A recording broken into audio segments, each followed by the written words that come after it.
आज महाराष्ट्र पोलीस परिषद पार पडलेली आहे। या परिषदेमध्ये विविध विषयांवर चर्चा झाली। विशेषतः जे 3 नवीन कायदे देशामध्ये तयार झालेले आहेत त्या कायद्यांचं महाराष्ट्रातलं इम्प्लिमेंटेशन या संदर्भातलं एक सादरीकरण झालं। महाराष्ट्राने जो रोबस्ट महासायबर प्लॅटफॉर्म तयार केलेला आहे सायबर गुन्हे रोखण्याकरता त्या संदर्भातलं सादरीकरण झालं। महिलांवरचे अत्याचार, बालकांवरचे अत्याचार याची रोकथाम करण्याकरता, त्याचप्रमाणे अशा प्रकारच्या गुन्हे उघडकीस आणण्याकरता आणि अशा प्रकारच्या गुन्ह्यांमध्ये अतिशय वेळेत आरोपपत्र कसं जाईल या संदर्भातली एक चर्चा त्या ठिकाणी झाली। यासोबत ड्रग्सच्या संदर्भात कशा प्रकारची कारवाई चाललेली आहे आणि पुढे कशा प्रकारची कारवाई केली पाहिजे या संदर्भातली देखील चर्चा त्या ठिकाणी झाली। उद्योगांना कुठल्याही प्रकारे त्रास होऊ नये या दृष्टीनं आपल्याला काय करता येईल या संदर्भातली चर्चा झाली आणि त्यासोबत आपली जी फॉरेन्सिक कॅपेबिलिटी आहे ती आपल्याला कशी वाढवता येईल या संदर्भातलं देखील एक सादरीकरण हे करण्यात आलेलं आहे।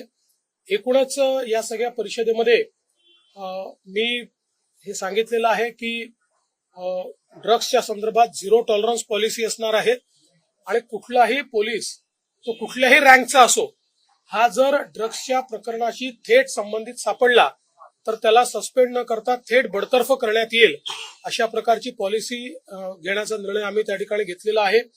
यासोबत महिलांवरचे जे अत्याचार आहे तर त्या संदर्भात वेळेत चार्जशीट दाखल होणं आणि कमीत कमी काळात चार्जशीट दाखल होणं या संदर्भात एक डायनामिक प्लॅटफॉर्मच्या माध्यमातून त्याचं ट्रॅकिंग आम्ही करतो आहोत आणि यासोबत विशेषतः नवीन कायद्याने लोकांची जी काही जप्त झालेली संपत्ती असते, एखाद्या क्राईममध्ये सापडलेली संपत्ती असते, ही संपत्ती परत करता येईल अशा प्रकारचे आता तरतुदी तयार केल्या आहेत।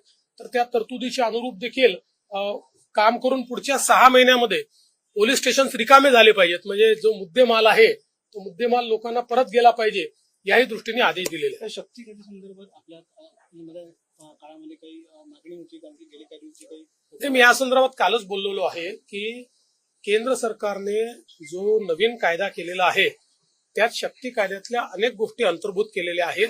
त्यामुळे आपल्याला पुन्हा रिव्ह्यू त्याचा घ्यावा लागेल आणि काय झालं नाहीये त्या संदर्भातला कायदा तयार करावा लागेल। आरोपपत्र दाखल करण्यात आलेलं आहे संतोष देशमुख प्रकरणामध्ये। संतोष देशमुख प्रकरण आरोपपत्र दाखल करण्यात आलं आहे, लवकरात लवकर काम झालेलं आहे आणि न्यायालयासमोर आता केस उभी राहणार आहे। कशा प्रकारे बघता वाल्मिक कराड यांना मुख्य आरोपी त्यामध्ये ठेवले? पोलिसांनी अतिशय प्रोफेशनल तपास केलेला आहे आणि नवीन कायद्याचा अवलंब करून योग्य वेळेमध्ये आणि संपूर्ण पुराव्यासहित आरोपपत्र दाखल केलेलं आहे। आता आम्ही कोर्टालाही विनंती करणार आहोत की केस त्यांनी फास्ट ट्रॅकवर चालवावी। उज्ज्वल निकम साहेबांची आपण नियुक्ती केलेली आहे आणि मला विश्वास आहे की जे आरोपी आहेत त्यांना कठोरतम शिक्षा या ठिकाणी कोर्ट देईल।